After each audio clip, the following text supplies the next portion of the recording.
Hello दोस्तों, नमस्कार। आप सभी का स्वागत है समसामयिक घटना चक्र के इस ऑनलाइन प्लेटफॉर्म पर। हम बात करेंगे आज अपने इस वीडियो में अक्टूबर माह के जो बिहार करंट अफेयर से संबंधित महत्वपूर्ण पॉइंट्स हैं उन पर डिस्कस करेंगे। आप लोगों ने पिछले जितने वीडियो लेक्चर हैं उनको भरपूर प्यार दिया, अपने दोस्तों के साथ साझा किया। कुछ लोगों के तो नोट्स बन के आए, व्हाट्सएप उन्होंने किया कि सर हमने नोट्स बना के रखे हैं।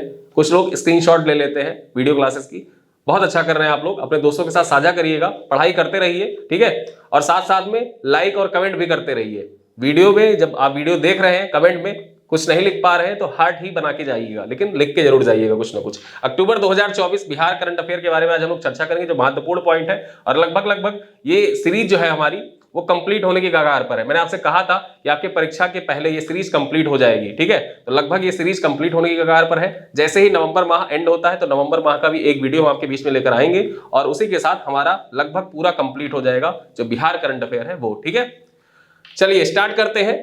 पहला न्यूज क्या है बिहार से संबंधित अक्टूबर माह के, तो एशियन महिला हॉकी चैंपियंस ट्रॉफी गौरव यात्रा। देखिए, सबसे पहली बात मैं आपको बता दूं कि जो एशियन महिला हॉकी चैंपियनशिप हुई थी पहली बार बिहार में आयोजित किया गया था। कहां पे आयोजित किया गया था? तो बिहार के राजगीर में इसका आयोजन हुआ था पहली बार, ठीक है। बिहार में कोई भी जो हॉकी चैंपियनशिप है, पहली बार हॉकी चैंपियनशिप बिहार में आयोजित की गई थी। कहां पे आयोजित की गई थी? राजगीर में आयोजित की थी। ये पॉइंट आपकी परीक्षा के दृष्टिकोण से बहुत महत्वपूर्ण है। और दूसरी बात यह है कि इसमें भारत ने चीन को हरा के, ठीक है, भारत ने चीन को हरा के ये मुकाबला जीत लिया था, ठीक है।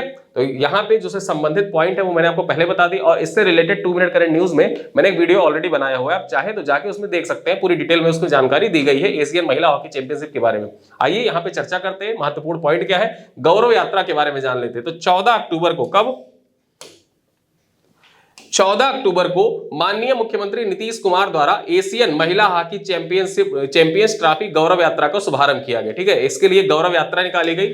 बस में जो चैंपियंस ट्रॉफी थी उस ट्रॉफी को रख के बिहार के 38 जिलों में घुमाया गया, ठीक है। ये गौरव यात्रा थी और बिहार के लिए बहुत बड़ी बात थी, वो पहली बार आयोजित कर रहा था चैंपियंस ट्रॉफी। तो ये इस पॉइंट आपके परीक्षा के दृष्टिकोण से महत्वपूर्ण हो जाता है। गौरव यात्रा उत्तर बिहार के कितने जिलों से होकर गुजरी? तो कुल 38 जिलों से होकर गुजरी थी, ठीक है। सभी जिलों में गुजारा गया था। और कब स्टार्ट हुआ था? तो 14 अक्टूबर को स्टार्ट हुआ था। ऐसी यात्राएं जो होती हैं वो यात्राएं आपकी परीक्षा के दृष्टिकोण से महत्वपूर्ण होती है। जैसी गिरिराज सिंह के द्वारा हिंदू स्वाभिमान यात्रा निकाली गई थी, तो उसके बारे में अभी हम आगे लोग चर्चा करेंगे।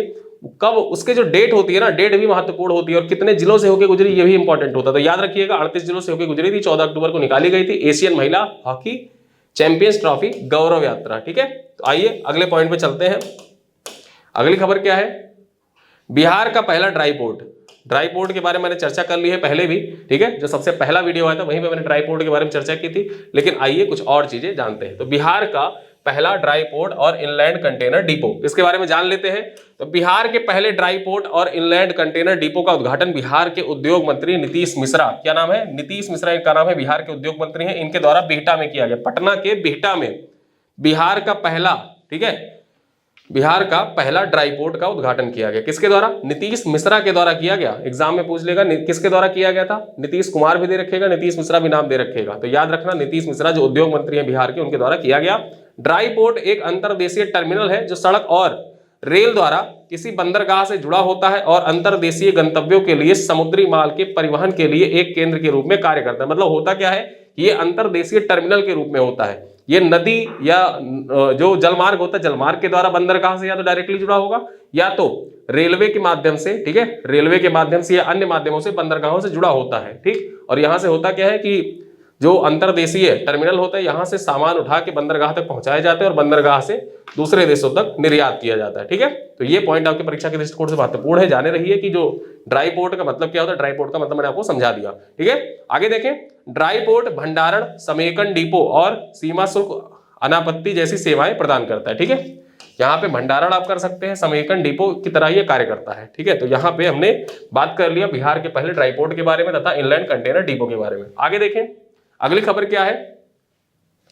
बिहार पोस्टल सर्किल, ठीक, बिहार पोस्टल सर्किल रतन टाटा पर विशेष खबर, इसके बारे में जान लेते हैं। खबर क्या है? बिहार पोस्टल सर्किल ने रतन नवल टाटा, क्या नाम है? रतन नवल टाटा इनका पूरा नाम था, ठीक है, पर एक विशेष कवर टिकट जारी किया है। यह कवर उद्योग, परोपकार और राष्ट्रीय विकास में उनके योगदान की याद दिलाता है। यह सिर्फ श्रद्धांजलि नहीं बल्कि रतन टाटा के जीवन में निहित मूल्यों को याद करने और उनकी सराहना करने के लिए एक तरीका है। उनके दूरदर्शी नेतृत्व और सामाजिक कल्याण के प्रति प्रतिबद्धता ने देश भर के लाखों लोगों को प्रेरित किया है। तो ये है वो टिकट, ठीक है, टिकट आप देख सकते हैं। ये टिकट जारी किया गया था बिहार पोस्टल सर्कल के द्वारा, जो रतन नवल टाटा पर आधारित था। तो ये जो टिकट है, टिकट आप देख लीजिए। आगे देखें, अगली खबर क्या है। बिहार का दूसरा टाइगर रिजर्व, पहला टाइगर रिजर्व आप जानते ही हैं, बिहार के जो वाल्मीकि टाइगर रिजर्व है वो बिहार का पहला टाइगर रिजर्व था। दूसरा टाइगर रिजर्व, इसको मंजूरी दे दी गई है। आइए देखते हैं, स्वीकृति मिल गई है सैद्धांतिक। तो बिहार सरकार कैमूर वन्यजीव अभ्यारण्य को राज्य के दूसरे टाइगर रिजर्व के रूप में विकसित करेगा। ठीक है, बिहार सरकार के द्वारा जो कैमूर वन्यजीव अभ्यारण्य है, ठीक, कैमूर वन्यजीव अभ्यारण्य के बारे में भी हम आगे जानेंगे।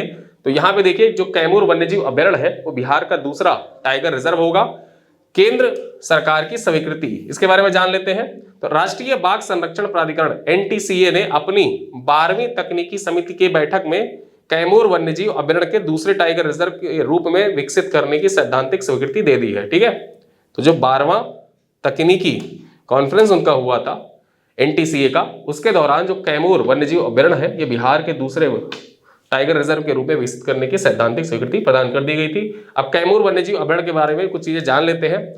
यह बिहार का सबसे बड़ा वन्यजीव अभ्यारण्य है। जो कैमूर वन्यजीव अभ्यारण्य है यह बिहार का सबसे बड़ा वन्यजीव अभ्यारण्य है। लगभग कितने क्षेत्रफल में फैला हुआ है, इसका क्षेत्रफल कितना है, तो 1504.96 वर्ग किलोमीटर में फैला हुआ है। यह बिहार का सबसे बड़ा वन्यजीव अभ्यारण्य है। इसके बारे में कुछ जान लेते हैं, इसका क्षेत्रीय विस्तार के बारे में कुछ जानते हैं। उत्तर में भोजपुर, बक्सर और उत्तर प्रदेश के गाजीपुर के कुछ हिस्सों, दक्षिण में झारखंड के पलामू और गढ़वा जिले तथा पश्चिम में उत्तर प्रदेश के सोनभद्र और वाराणसी जिले से घिरा हुआ है। ठीक है, ये किन किन क्षेत्रों से घिरा हुआ है इनके बारे में जान लीजिए। इसके पूर्व में बिहार का औरंगाबाद और जहानाबाद जिला है। यानी कि अगर हम बात करें, पूर्व में औरंगाबाद और जहानाबाद जिला है, वहीं क्या कह रहा है, उत्तर में भोजपुर, बक्सर और उत्तर प्रदेश के गाजीपुर, यानी कि भोजपुर, बक्सर, गाजीपुर के कुछ क्षेत्र हैं। ठीक है, पश्चिम में उत्तर प्रदेश का सोनभद्र और वाराणसी, सोनभद्र और वाराणसी, ठीक है, ये क्षेत्र है। वहीं पर दक्षिण की बात कर ले, दक्षिण में झारखंड का पलामू और गढ़वा जिला, दक्षिण में पलामू और गढ़वा जिला, इन क्षेत्रों से फैला घिरा हुआ है ये। ठीक है, तो जो कैमूर वन्यजीव अभ्यारण्य है इनसे किनसे घिरा हुआ है उनके बारे में यहाँ पे डिटेल लिखा हुआ है। ठीक, ये डिटेल आप देख लीजिए। साथ ही अगर हम बात करें, यहाँ तेंदुआ, स्लॉथ बियर, चीतल, सांभर, जंगली सुअर, नीलगाय और चौसिधा की बड़ी आबादी निवास करती है। इसके अलावा पक्षियों की लगभग 70 प्रजातियां भी यहाँ पे पाई जाती हैं। तो इस प्रकार जो कैमूर वन्यजीव अभ्यारण्य हो गया, ये बिहार का सबसे बड़ा वन्यजीव अभ्यारण्य है, जो लगभग 1504.96 वर्ग किलोमीटर में विस्तृत है, और ये बिहार का दूसरा टाइगर रिजर्व के रूप में विकसित किया जाएगा। ठीक है, तो ये पॉइंट आपकी परीक्षा के दृष्टिकोण से मोस्ट इंपॉर्टेंट है, इसको पूछा जा सकता है आपके एग्जाम में। आइए देखते हैं अगला पॉइंट क्या है। उच्च न्यायालय में 2 नवनियुक्त न्यायाधीशों ने शपथ ली है। जो उच्च न्यायालय है वहां पे 2 नए नवनियुक्त न्यायाधीशों ने शपथ ली है, उनके बारे में जान लेते हैं। पटना उच्च न्यायालय के मुख्य न्यायाधीश नाम क्या है, के विनोद चंद्रन ने न्यायिक कोर्ट के 2 नवनियुक्त न्यायाधीशों नाम क्या है, शशि भूषण प्रसाद सिंह और अशोक कुमार पांडे को पद एवं गोपनीयता की शपथ दिलाई है। शपथ ग्रहण समारोह उच्च न्यायालय के शताब्दी भवन में, कहां पे, उच्च न्यायालय के शताब्दी भवन में आयोजित किया गया। अब जान लेते हैं शशि भूषण प्रसाद सिंह के बारे में। तो justice Shashi Bhushan Prasad Singh Patna high court में रजिस्ट्रार यानी कि सतर्कता के पद पर कार्यरत, रजिस्ट्रार के पद पर कार्यरत थे। आगे बात करें अशोक कुमार पांडे, जस्टिस अशोक कुमार पांडे बिहार के न्यायिक अकादमी पटना के निदेशक के पद पर कार्यरत थे। ठीक है, तो पूर्व में किस पद पर कार्यरत है ये महत्वपूर्ण हो जाता है। पटना हाईकोर्ट में रजिस्ट्रार के पद पर ये थे शशि भूषण प्रसाद सिंह जी। वहीं पर अशोक कुमार पांडे किस पद पर थे, तो जो बिहार न्यायिक अकेडमी है, ठीक, बिहार न्यायिक अकेडमी कहाँ पे है, पटना में है। जो बिहार न्यायिक अकेडमी पटना है उसके निदेशक थे, डायरेक्टर थे। ठीक है, तो ये दोनों नाम आपकी परीक्षा के दृष्टिकोण से महत्वपूर्ण हो जाता है, याद रखिएगा इनको। पटना उच्च न्यायालय में नवनियुक्त न्यायाधीश बने हैं ये। ठीक है, और जिनको शपथ किसने दिलाई, नाम है के विनोद चंद्रन। ठीक है, तो ये पॉइंट आपके एग्जाम के दृष्टिकोण से महत्वपूर्ण है। आगे देखें अगली खबर क्या है। Doctor Rajni Pandey, doctor Rajni Pandey, doctor Rajni Pandey को अंतरराष्ट्रीय विज्ञान प्रौद्योगिकी एवं अनुसंधान पुरस्कार 2024 किसके लिए, अंतरराष्ट्रीय विज्ञान प्रौद्योगिकी एवं अनुसंधान पुरस्कार 2024 के प्रतिष्ठित एकेडमी पुरस्कार से, ठीक है, एकेडमी अवार्ड से सम्मानित किया गया। वह मगध महिला कॉलेज, ठीक है, कहाँ की, मगध महिला कॉलेज की गृह विज्ञान की विभागाध्यक्ष है। ठीक, यह पुरस्कार उन्हें तमिलनाडु सरकार के शिक्षा मंत्री, नाम क्या था, अंबिल महेश पोयमोझी ने तिरुचिरापल्ली में आयोजित एक अंतरराष्ट्रीय सम्मान समारोह में प्रदान किया। ठीक है, तो नाम याद रखना किसे दिया गया है, अनुसंधान अंतरराष्ट्रीय विज्ञान प्रौद्योगिकी एवं अनुसंधान पुरस्कार, ठीक, किसे प्रदान किया गया है, तो उनका नाम है रजनी पांडे, और ये कहाँ की विभागाध्यक्ष है, जो मगध महिला कॉलेज है ना उसकी गृह विज्ञान की ये विभागाध्यक्ष है। ठीक है, HOD है, हेड ऑफ डिपार्टमेंट है। आगे बात करें प्रख्यात प्रतीक, प्रख्यात प्रतीक के बारे में कुछ चीजें जान लेते हैं। बहुत ही महत्वपूर्ण नाम है बिहार के दृष्टिकोण से, और राष्ट्रीय परिदृश्य में भी यह नाम महत्वपूर्ण हो जाता है। प्रख्यात प्रतीक ने UN robotics for good youth challenge in India 2024, ये नाम महत्वपूर्ण है, UN robotics for good youth challenge in India 2024 award जीतकर बिहार का नाम रोशन किया है। नाम क्या है, प्रख्यात प्रतीक इनका नाम है।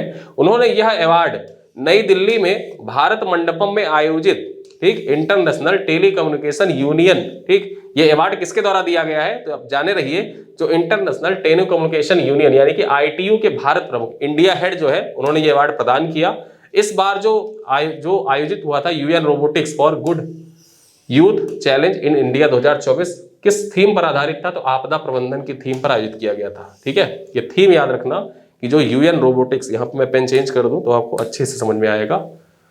UN robotics for good youth challenge in India 2024 award जो है, ठीक है, तो इस अवार्ड का थीम क्या था, इस अवार्ड का जो थीम था, किस थीम पर था, ये आपदा प्रबंधन की थीम पर इसको आयोजित किया गया था। ठीक है, आगे अगर हम देखें तो प्रख्यात ने भूकंप से बचने के तरीके पे एक मॉडल प्रस्तुत किया।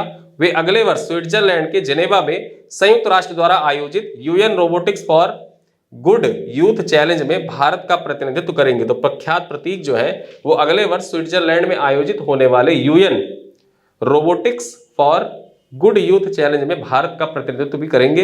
अगर हम बात करें जो प्रख्यात प्रतीक है, ठीक है, प्रख्यात प्रतीक बिहार के किस जिले से संबंधित है, तो जान लीजिए ये बिहार के भोजपुर जिले के रहने वाले हैं, भोजपुर के आरा के निवासी हैं, और ये है प्रख्यात प्रतीक। ठीक है, तो प्रख्यात प्रतीक का नाम आपकी परीक्षा के दृष्टिकोण से बहुत ही महत्वपूर्ण है, ये नाम याद रखिएगा।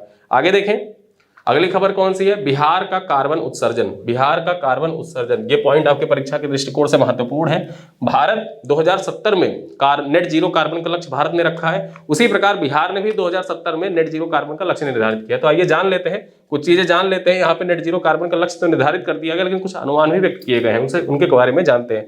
बिहार में 19.7 करोड़ टन कार्बन डाइऑक्साइड के बराबर कार्बन उत्सर्जन हो रहा है, जो भारत के कुल उत्सर्जन के लगभग 3% है। ठीक है, भारत के कुल कार्बन उत्सर्जन का लगभग 3% बिहार से उत्सर्जित हो रहा है। बिहार में पिछले 50 सालों में तापमान में 0.81 डिग्री सेल्सियस की वृद्धि हुई है। कितनी वृद्धि हुई है, 0.81 सेल्सियस की वृद्धि हो गई है।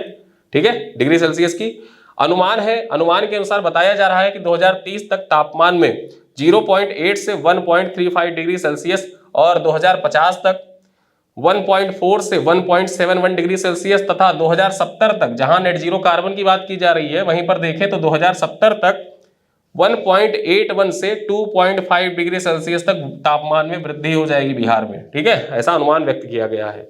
वहीं अगर हम देखें बिहार के नेट जीरो कार्बन उत्सर्जन का जो लक्ष्य है वो कब है, तो बिहार ने 2070 तक राज्य को कार्बन न्यूट्रल बनाने का संकल्प लिया है। मतलब बिहार ने भी कहा है कि जिस प्रकार भारत 2070 तक नेट जीरो कार्बन उत्सर्जन का लक्ष्य रखा है, उसी प्रकार हम भी 2070 तक नेट जीरो कार्बन का लक्ष्य निर्धारित करते हैं। तो लक्ष्य जो है ये आपके परीक्षा के दृष्टिकोण से इंपॉर्टेंट है। ठीक है, यहाँ पे ये पॉइंट आपके एग्जाम के लिए महत्वपूर्ण है, 3%, और जो लक्ष्य निर्धारित किया गया है वो लक्ष्य आपके परीक्षा के दृष्टिकोण से इंपॉर्टेंट है। ठीक है, लक्ष्य कब है, 2070, क्या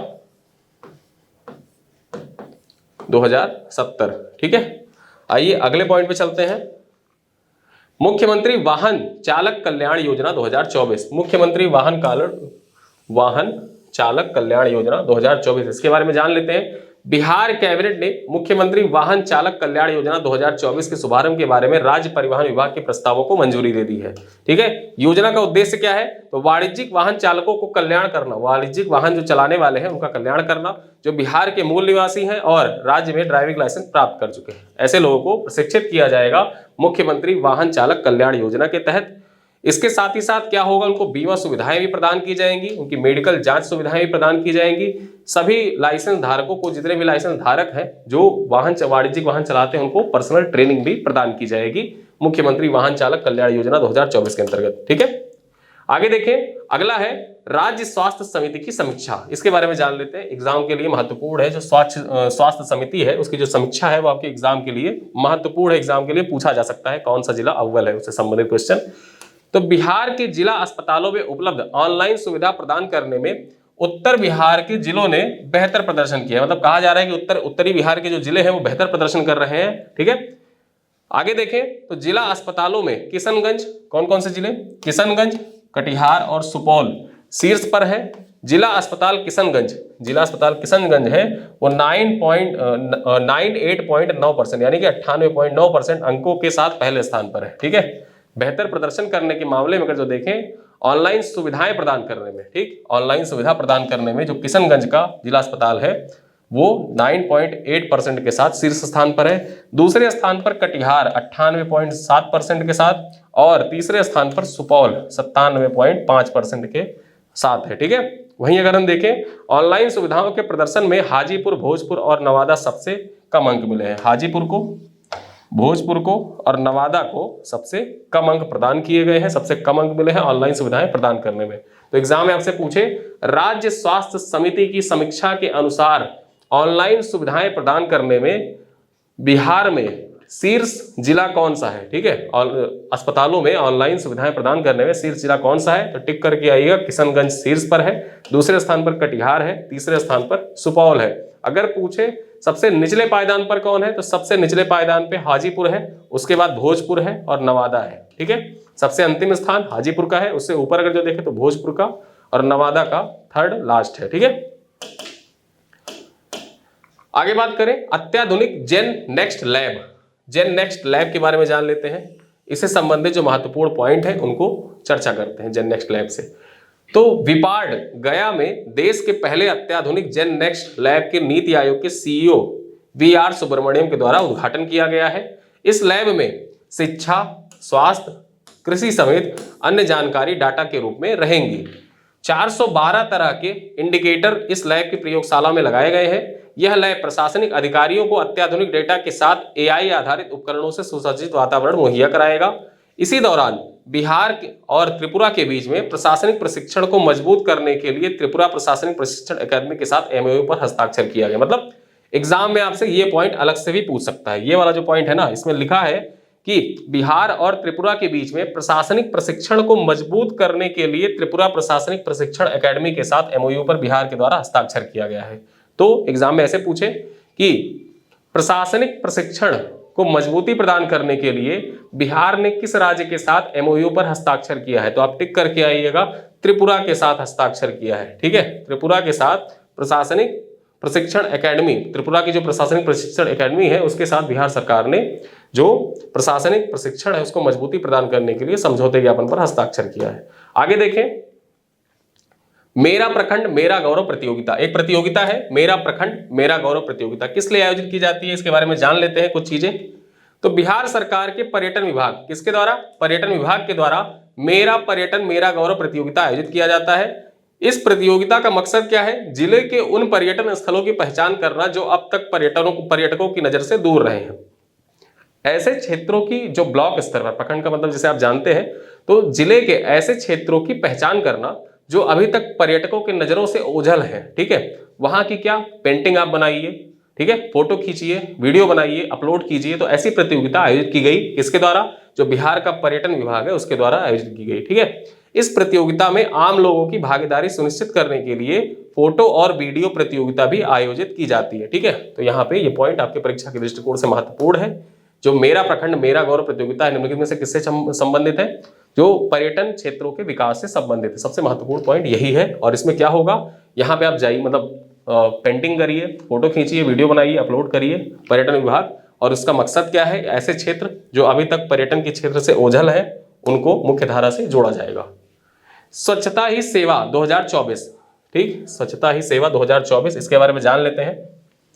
स्वच्छता ही सेवा अभियान 2024 17 सितंबर से 2 अक्टूबर तक मनाया गया। कब से कब तक मनाया गया, 17 सितंबर से 2 अक्टूबर 2024 तक मनाया गया। इसका थीम क्या था, थीम देख लीजिए, स्वभाव स्वच्छता संस्कार स्वच्छता। ठीक है, क्या था, स्वभाव स्वच्छता संस्कार स्वच्छता, इसका थीम था। इस अभियान का मकसद स्वच्छता और पर्यावरण संरक्षण के महत्व के बारे में लोगों को जागरूक करना था। इस अभियान में वृक्षारोपण एक प्रमुख गतिविधि थी। ठीक है, वृक्षारोपण जो था एक प्रमुख गतिविधि के रूप में जो स्वच्छता ही सेवा अभियान 2024 था, उसमें मनाया गया इसको, वृक्षारोपण को प्रमुख गतिविधि के रूप में। थीम याद रखना और डेट याद रखना, 17 सितंबर 2024 से लेकर 2 अक्टूबर 2024 तक। थीम क्या था? स्वभाव स्वच्छता, संस्कार स्वच्छता। आगे बात करें कोरल कुकरी स्नैक। अब कोरल कुकरी स्नैक के बारे में जान लेते हैं, महत्वपूर्ण है, आपके परीक्षा के दृष्टिकोण से एग्जाम में पूछा जा सकता है कहाँ इसको देखा गया। ठीक है, बिहार में कहाँ देखा गया? तो पश्चिमी चंपारण, जो वाल्मीकि टाइगर रिजर्व है ना, ठीक है, वाल्मीकि वन्यजीव अभ्यारण्य या वाल्मीकि टाइगर रिजर्व, वहीं पर इसको देखा गया। तो पश्चिमी चंपारण बिहार के इकलौते टाइगर रिजर्व वाल्मीकि में सांप की एक ऐसी प्रजाति भी पाई जाती है जिसकी आंखों की बनावट जो होती है एकदम बिल्ली की तरह होती है, जिसकी आंखों की बनावट है वो एकदम बिल्ली के जैसी है। ठीक है, इस सांप को पहली बार 1936 में, कब? 1936 में दुधवा नेशनल पार्क में देखा गया था। ठीक, तो कोरल कुकरी स्नैक कहां पे देखा गया? ठीक, पहली बार 1936 में दुधवा में देखा गया था। और बिहार में कहां देखा गया? तो बिहार के जो चंपारण का वाल्मीकि टाइगर रिजर्व है वहां पर देखा गया। ठीक है, इसका जूलॉजिकल नाम अगर जो देखें तो इसका जूलॉजिकल नाम ओलिगोडोन खेरियंसिस है। और इसके दांतों की विशेषता ये है कि नारंगी दांतों की विशेषताएं और नारंगी रंग के कारण ये रेड कॉलर कुकरी स्नैक के नाम से जाना जाता है। इसकी दांतों की अपनी दांतों की विशेषताएं, ठीक है, विशेष दांतों के कारण तथा इसका जो रंग है, ठीक, ये आप देख सकते हैं नारंगी रंग का। ठीक है, तो इसके कारण इसको रेड कोरल कुकरी स्नैक के नाम से जाना जाता है। ठीक, आगे बात करें वन्य प्राणी सप्ताह। वन्य प्राणी सप्ताह के बारे में जान लेते हैं, कब मनाया गया? तो सबसे पहले तो यही महत्वपूर्ण हो जाता है, जो वन्य प्राणी सप्ताह है वो कब मनाया गया? तो 2 से 8 अक्टूबर के बीच में इसको मनाया गया। ठीक, बिहार वन विभाग ने 2 से 8 अक्टूबर 2024 तक वन्य प्राणी सप्ताह मनाया। इस सप्ताह के दौरान पटना जू यानी कि पटना चिड़ियाघर में वन्य प्राणी सप्ताह का शुभारंभ हुआ था। ठीक है, वन्य प्राणी सप्ताह का शुभारंभ कहां पे किया गया? पटना चिड़ियाघर में किया गया। किसके द्वारा? बिहार के वन विभाग के द्वारा। इसी मौके पर स्कूल और कॉलेजों में बच्चों ने पर्यावरण और गांधीवादी थीम पर पेंटिंग्स की प्रदर्शनी भी लगाई थी। तो ये पॉइंट आपकी परीक्षा के दृष्टिकोण से महत्वपूर्ण हो जाता है। कहां पर शुभारंभ किया गया? पटना चिड़ियाघर में किया गया था। कब आयोजित किया गया? तो 7 से 8 अक्टूबर के बीच में वन्य प्राणी सप्ताह मनाया गया। तो ये पॉइंट आपके एग्जाम के लिए महत्वपूर्ण है। आगे देखें, और इसका थीम भी महत्वपूर्ण है आपके एग्जाम के लिए। ठीक है, थीम क्या है? प्रकृति की रक्षा हमारी जिम्मेदारी। ठीक है, प्रकृति की रक्षा हमारी जिम्मेदारी, ये इसका थीम है। तो थीम याद रखिएगा, प्रकृति की रक्षा हमारी जिम्मेदारी। क्वेश्चन पूछ सकता है कथन कारण में। आगे देखें, ई श्रम पोर्टल। ई श्रम पोर्टल पर निबंधन में बिहार का कौन सा स्थान है? तो ई श्रम पोर्टल के निबंधन में बिहार का कौन सा स्थान रजिस्ट्रेशन में? ई श्रम पोर्टल पर 1.96 करोड़ श्रमिकों के निबंधन के साथ बिहार जो है वो तीसरे स्थान पर है पूरे भारत में।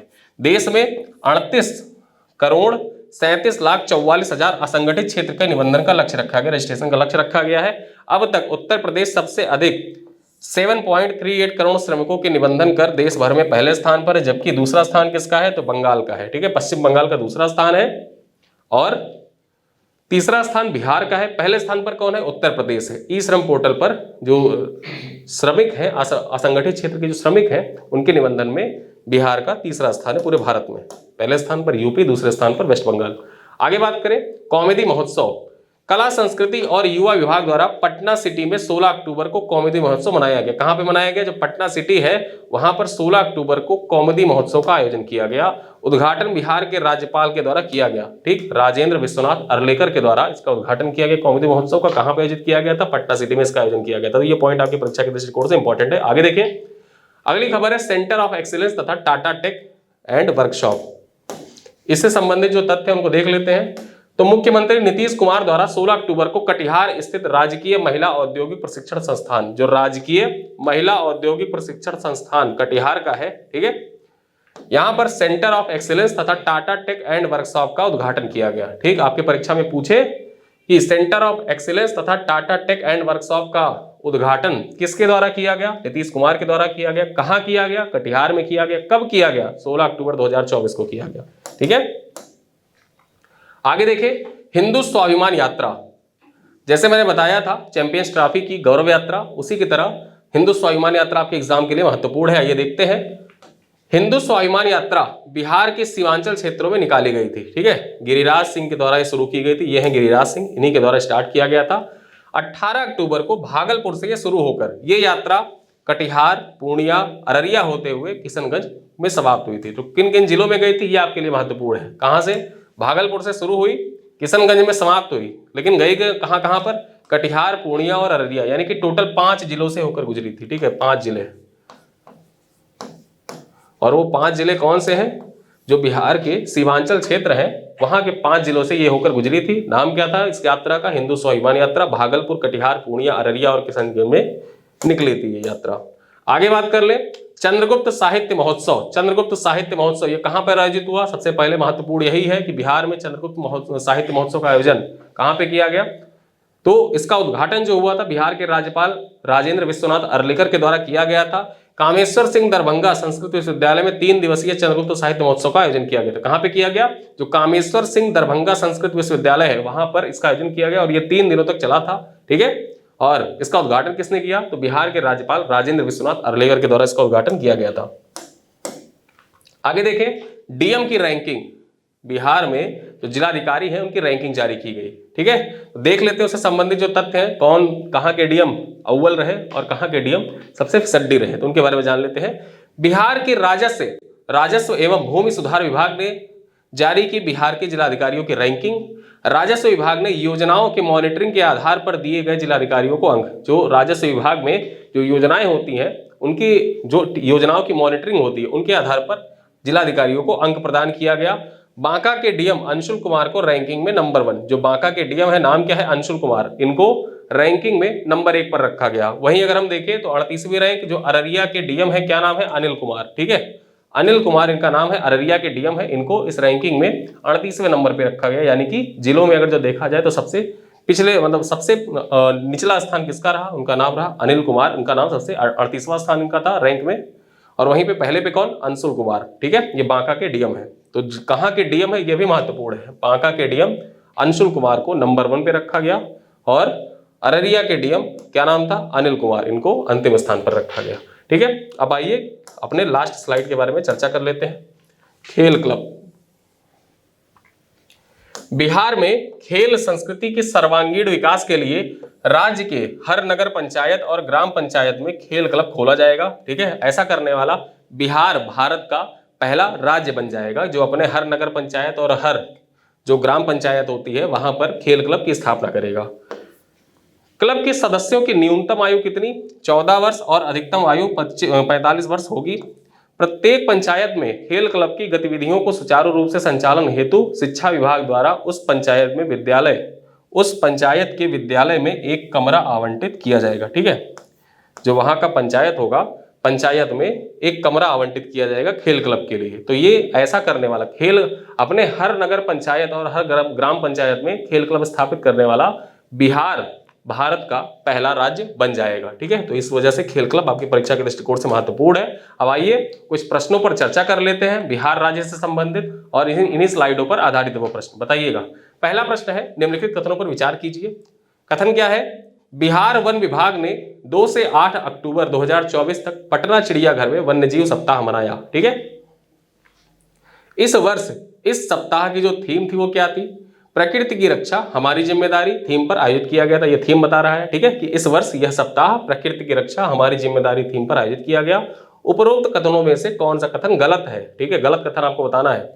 केवल एक गलत है, केवल 2 गलत है, ना तो एक गलत है ना ही 2 गलत है, 1 और 2 दोनों गलत है। अगला क्वेश्चन क्या कह रहा है? गिरिराज सिंह के नेतृत्व में निकाली गई हिंदू स्वाभिमान यात्रा निम्नलिखित में से किस जिले से होकर नहीं गुजरी? कटिहार, भागलपुर, किशनगंज या सीतामढ़ी? अगला क्वेश्चन है बिहार के राजस्व एवं भूमि सुधार विभाग ने जारी की बिहार के जिलाधिकारियों की रैंकिंग में बिहार के किस जिले के जिलाधिकारी को प्रथम स्थान प्राप्त हुआ है? बांका जिले के डीएम को पहला स्थान प्राप्त हुआ या पटना जिले के डीएम को प्रथम स्थान, मधेपुरा जिले के डीएम को प्रथम स्थान प्राप्त हुआ या पश्चिमी चंपारण जिले के डीएम को प्रथम स्थान प्राप्त हुआ? बताना है। लास्ट क्वेश्चन है ई श्रम पोर्टल पर निबंधन के मामले में बिहार का पूरे भारत में कौन सा स्थान है? ठीक है, ई श्रम पोर्टल पर निबंधन के मामले में बिहार का कौन सा स्थान है? प्रथम स्थान, द्वितीय स्थान, तृतीय स्थान या चतुर्थ स्थान? ठीक है, तो इन वीडियो में जो पूछे गए सवाल हैं इन सवालों का उत्तर आप दीजिएगा और ये सीरीज लगभग समाप्ति की ओर है। ठीक है, तो इस सीरीज को अच्छे से एंजॉय करिएगा। अपने रिवीजन के लिए यूज करिएगा। आप मल्टीपल टाइम इसको देख सकते हैं और साथ ही साथ अपने दोस्तों के साथ इसको साझा जरूर करिएगा, वीडियो लाइक करिएगा, कमेंट करिएगा। कमेंट में अगर आप कुछ नहीं लिख पाते हैं तो हार्ट जरूर बनाइएगा, ठीक है। आप हार्ट भी सेंड करेंगे तो हमको पता चल जाएगा कि आपने पूरा वीडियो यहाँ तक देख लिया है, ठीक है। मिलते हैं अगले वीडियो में, तब तक के लिए धन्यवाद।